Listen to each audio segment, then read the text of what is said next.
One of the most dangerous roads in Ukraine right now leads to Kostiantynivka.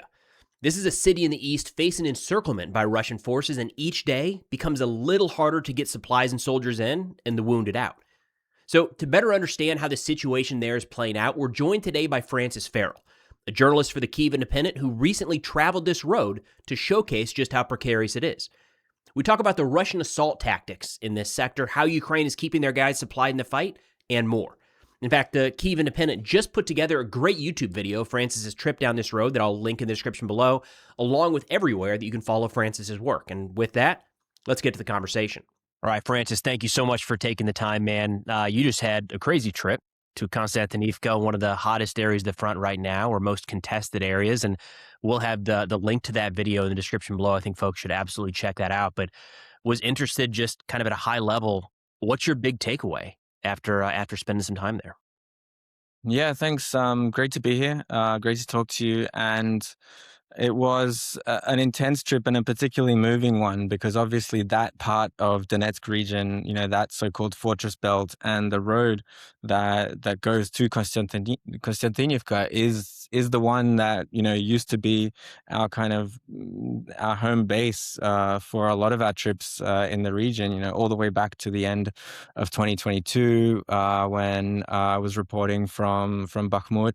Kostiantynivka was, the last place where you could kind of take a breath, have a cup of coffee. Soldiers could have a cigarette before going into battle. And then, so many memories of 2023, like when there was some counterattacks in that area. 2024, it was all about Chasiv Yar, Donetsk, and then beyond that, including when we were actually on infantry positions for the very last time in the summer of 2024. That's like just 150 meters away from Russian forces in the old kind of World War I style, like no man's land, just across the top. And Kostiantynivka was always the place where, you rest, you're finally, more or less safe. And then obviously 2025 was when things changed a lot. I remember a press officer telling me, like just after the first Russian fiber optic drone flew into the city, I think it was April last year, that like, guys, be careful if you go there on your own car.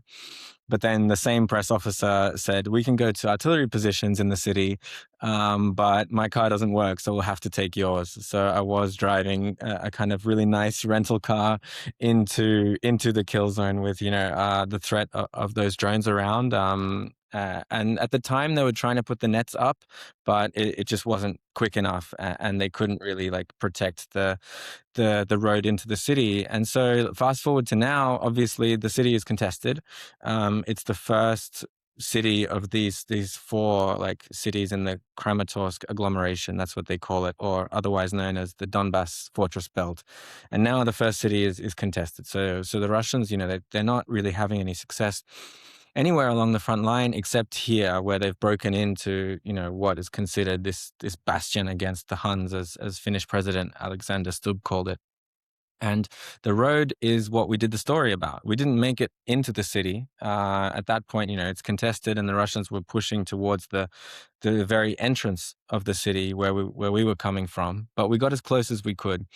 And it was a really interesting kind of story to do in the field, rather than the normal embed where you kind of you agree with one unit, maybe a drone unit or artillery team, some brigade, and you come into positions, you spend a day there, and it's in and out, and you're with the same group of guys once you're there. Here, because we were studying kind of the road itself, and the road is the kill zone, and the reason we couldn't, go on a vehicle was because it was so dense and deadly past Drushkivka, which is the third city on the fortress belt.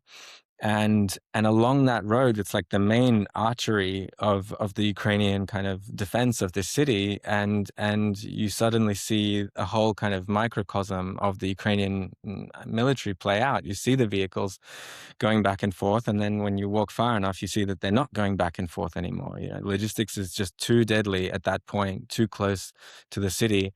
And the same goes for unmanned ground vehicles, the UGVs. You kind of see them rolling back and forth. And then when you get too close, you just start seeing more and more of them burnt and destroyed. But of course, more than anything, it's the people.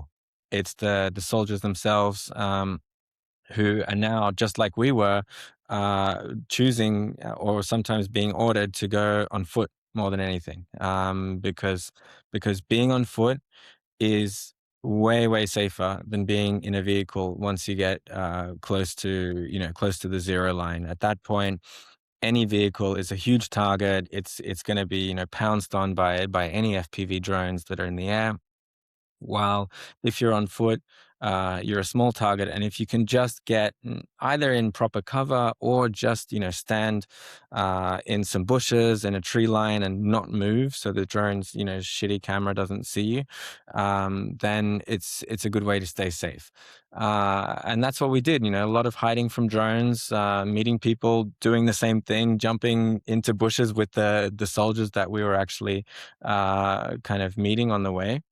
Um, but it is a reminder about like what is actually going on in the war, because it's very easy to get caught up with the strategic narrative of, okay, Russians, they're not succeeding anywhere. Meanwhile, Ukraine is taking the advantage in middle strike and deep strike, which they are, which is a very pleasant, I think, development to watch from the side. But in the meantime, this kill zone is still killing people all the time along the front line.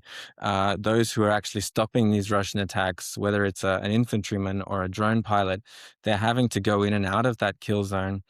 And when it comes to city battles in the current tactical conditions, we can talk about it more, but they're actually really tough to defend once the enemy infiltrating groups actually kind of break into the city. And so territory, including a big city like Kostiantynivka, which has been a fortress of the front line, is now being overrun at a quite unpleasant pace for the Ukrainian defense.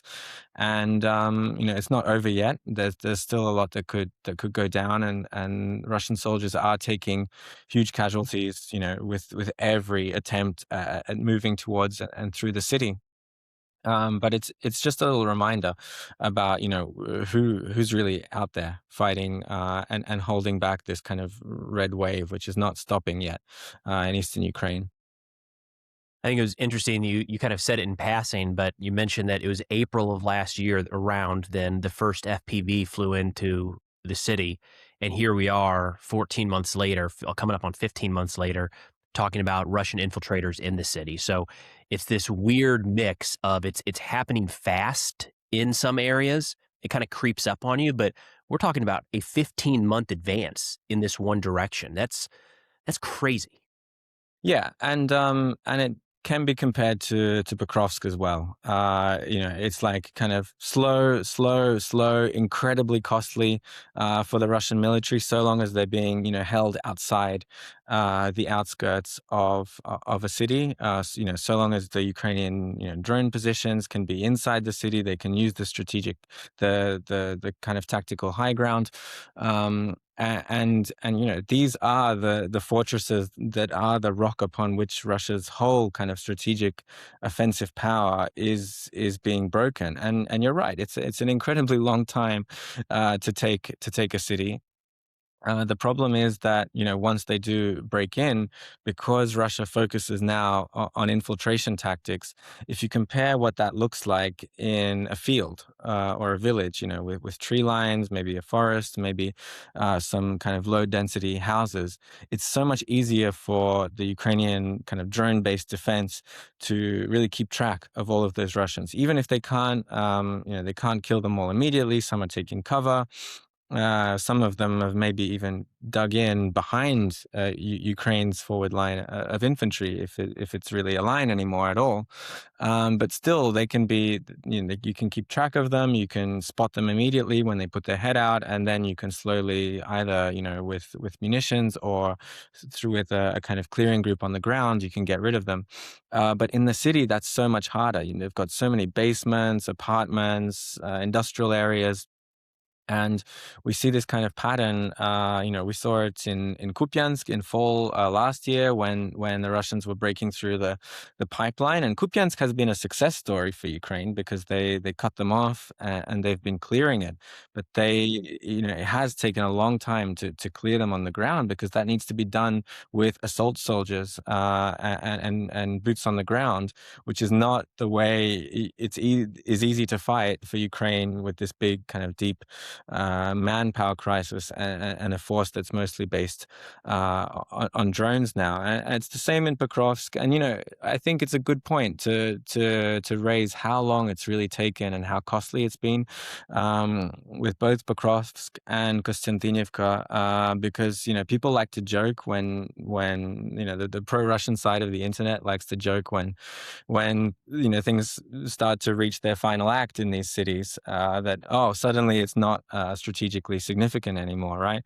But it has been strategically significant because of the incredible attrition and the favorable attrition ratio that Ukraine has been able to kind of achieve defending this city for so long. And once they're in, and once that starts to break down, of course it's no longer strategically significant. But if you trace the battle back to how long it really took and what it cost for Russia to just move a few miles forward, that's when it's really clear that it's a favorable fight for Ukraine all in all.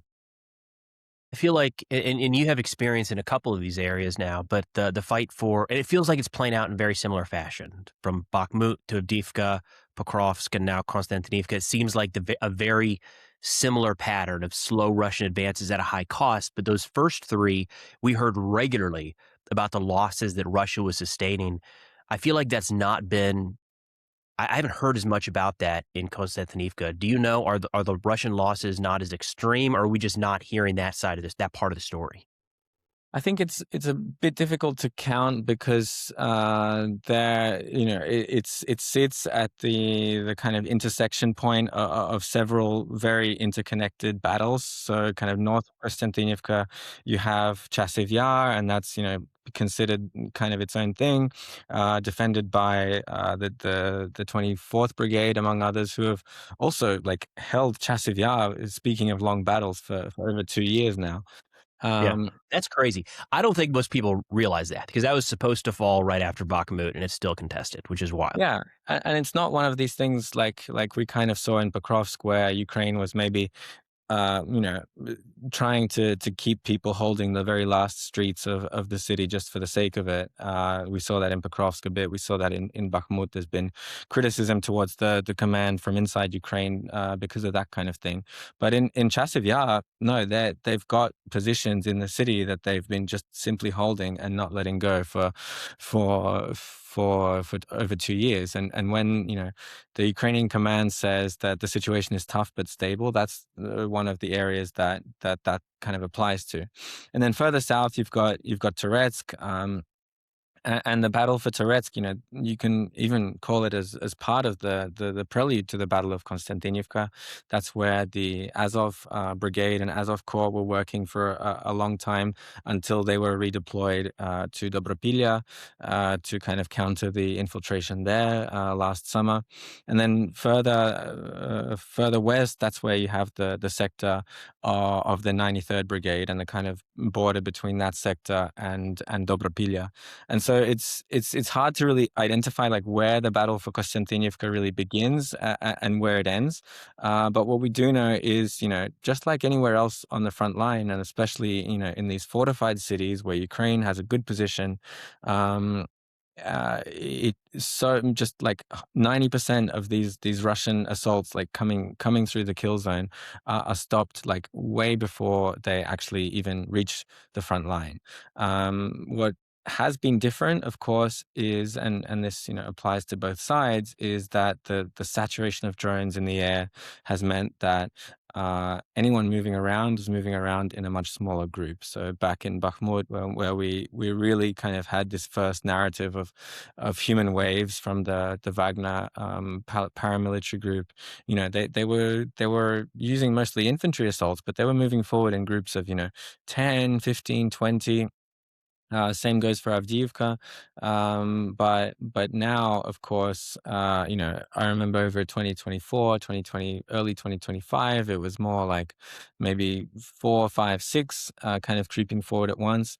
Now the standard Russian infiltration assault group is two or sometimes even one guy.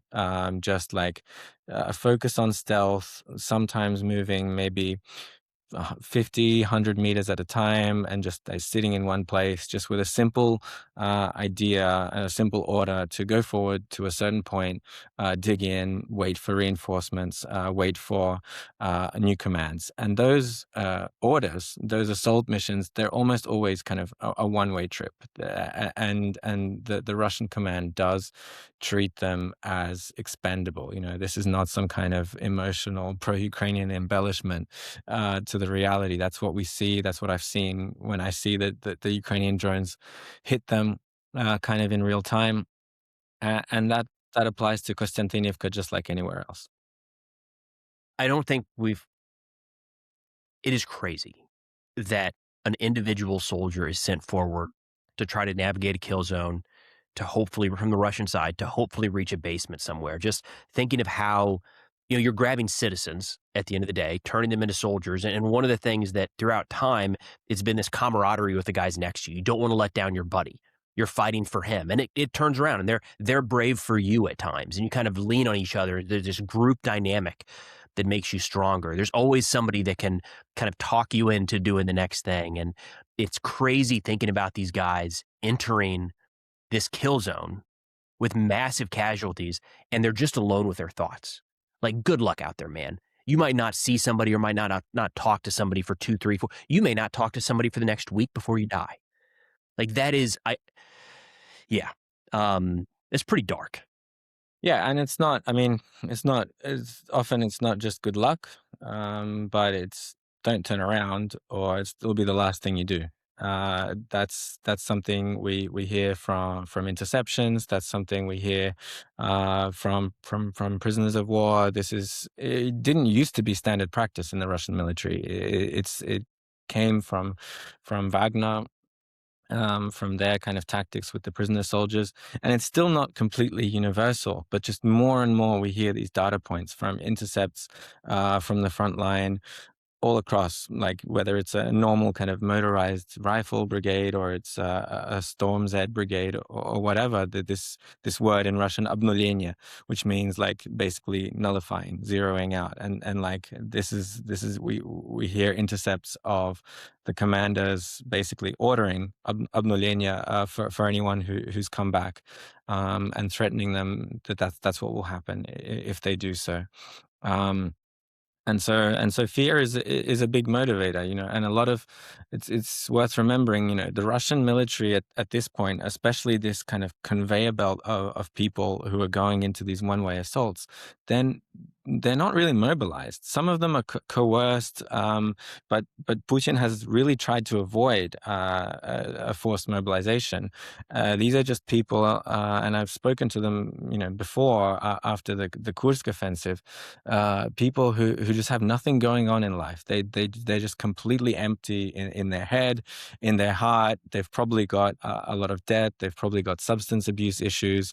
They see a sum of money on a billboard in front of them that's more than they could have earned in years in their little Russian town, and then they're told they could be a driver, they could be, they could work in the rear, and then they go on assault. And at that point, you kind of see them, the way they move, when you're watching them in the command post. You're watching the drone feeds. That's one of the most interesting places kind of to be, because you see all the drone feeds in front of you, and the way they move and go forward, like they clearly have nothing going on. They just focusing on going forward, and often, when an FPV drone comes, some of them, still have a will to live. They try and shoot it down. They try and run away, but but very often they just kind of look at it, and you've seen, dozens of these videos. They just kind of look at it and meet their fate because they just haven't drawn the right cards in life. And the interesting question going forward for the war is, what happens when these people who are actually still signing up slowly run out? That's going to be, I think, the big question for Putin coming towards the fall winter of this year, because they are having success in Kostiantynivka. The infiltration, kind of just swarming through an urban area, does seem to work. But the next city, and especially Slavyansk and Kramatorsk, is not going to work like that. They are so well fortified, and eventually, I think he'll come to that decision, and that decision will decide a lot about how this war can really end. I think that is a fascinating point in the near term, not to get ahead of ourselves, but long term. I don't know how some of these people reintegrate into society. When you're giving the order or taking the order to kill your fellow citizens because they're not advancing, like I don't know how that person goes back to, working a normal job, or how the people on the receiving end of that and know that their commander was willing to shoot them. Like, how do they go back into normal society and have any trust at all? Just, it feels like, yeah, this feels very difficult to come back from. But getting back to the battle here specifically, you're talking about this area as a fortress belt. One of the arguments around Pokrovsk and Bakhmut, for instance, was don't keep holding it, just pull out of the city and then hold the terrain right behind it. Is that feasible in this area? And why should that be considered or not?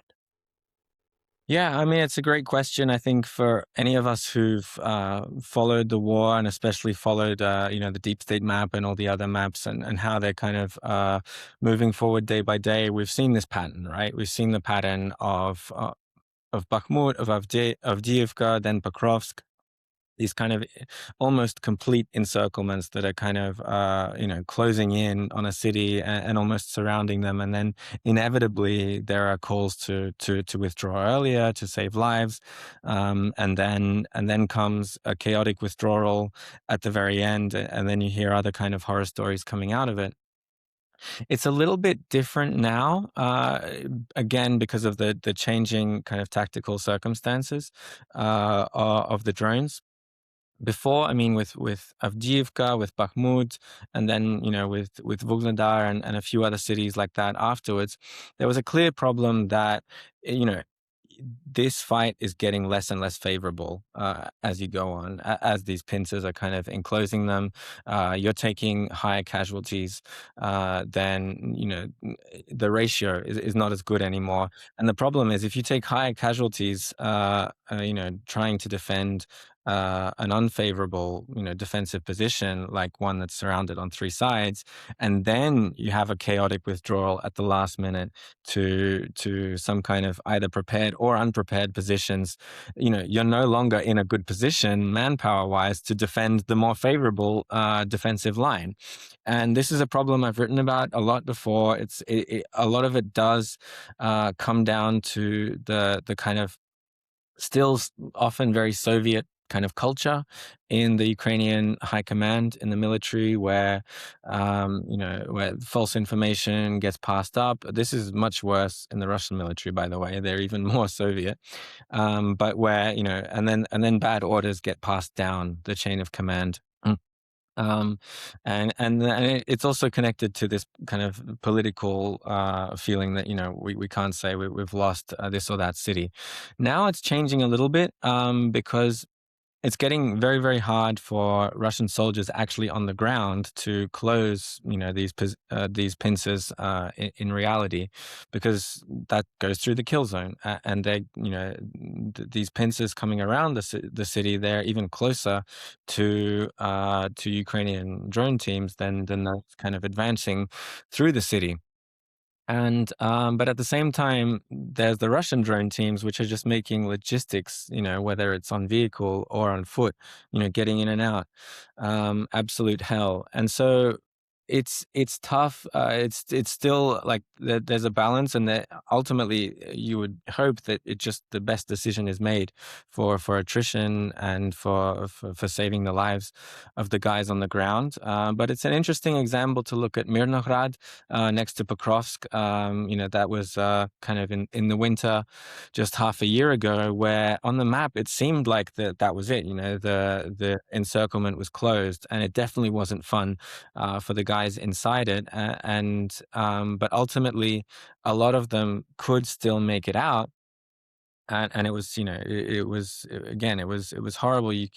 There is a high chance of getting into a firefight, but the encirclement is less of a thing on the ground when the front line in general is just so deadly and so depopulated because of this drone-based kill zone. So if you do wait for a really foggy day, a rainy day, it is possible to get out at the end. But on an operational level, it's just most important to hopefully make that decision before the attrition ratio just becomes really bad, and then having those positions prepared after the retreat. And that's something that the 7th Corps of the Air Assault Forces has done really well in Pokrovsk. I spoke to the guy, who's in charge of their fortifications, really showing me that like there's just kind of no way through. On one hand, it's useful to have Pokrovsk for the Russians to gather, to put their drone teams in the city, but going through that field, Ukraine was well prepared to just turn that field northwest of Pokrovsk into this insane kill zone. And we see Russia, it's now the middle of summer, and they haven't got too much further since then. So I've got a million questions for you, man. This is great. We'll have to do this again. But in wrapping up here, you mentioned the weather and how in some areas you can hold out for rain or fog. And it's this weird dynamic in drone warfare where traditionally bad weather is good weather for operations. When you're moving along this road, this logistics road at Kostiantynivka, what constitutes good versus... your video looks like it's a pretty clear day, man. So there's clearly still people moving when without significant cover. What's that situation look like? Yeah, it's honestly insane in the way that it keeps changing constantly. Like, for years the standard practice would be to move around at dawn or dusk, like in between the darkness of the with where you have the night cameras on and the day where you have normal cameras, and that kind of gray period was the time when everyone was doing their rotations. But then, like this summer, units across the front line were telling me that now the most important thing is to actually be able to see. If you can't wait for bad weather, it's better to have a clear day so you can actually see the drones and have a better chance of jumping out and shooting them down. And that's a new thing. Of course, in summer and spring, we don't have too much bad weather here. A little bit of rain, but good weather for moving around is the rain, the wind, the fog. And of course, that's when it's good to do a rotation. That's when it's good to do an evacuation. But the problem is that's when, of course, the Russian soldiers also want to be moving forward. And that's when it's still important for the Ukrainian military to have artillery working. It's important for, top drone teams to have the best tools to fly. Even in weather that seems bad. I remember way back in late 2024, I was embedded with an Achilles unit, one of their top drone teams, and when we were going out, it was snowing and it was foggy, in the early hours of the morning, and I remember like it just seemed okay. There's not going to be anything happening today, but it was at that point where the weather was bad enough for the Russians to be assaulting, but not quite bad enough to stop this really good FPV and really like well-trained FPV team from doing their work. And in 12 hours, we saw about 10 Russians killed by this one team. So it's changing constantly. It's getting more and more depopulated, apocalyptic kind of Mad Max going forward, and it's going to be a completely new situation once we get into autumn and winter.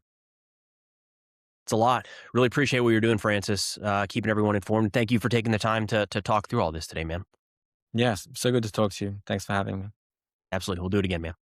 All right, so thank you again so much to Francis for taking the time to run through all that today. Again, I can't recommend enough the video that I'll have linked in the description below. Go check that out right now. It's Francis and the Kyiv Independent showcasing this road to Kostiantynivka and how it looks today. Like it's eye-opening, and we don't get a lot of footage like this, a lot of reports like this from the frontline sectors. It's incredibly valuable. So again, thank you to Francis for taking the time. Hopefully we'll get him back on here before too awful long. But that's all we got for now. Thanks for watching, and I'll see y'all next time.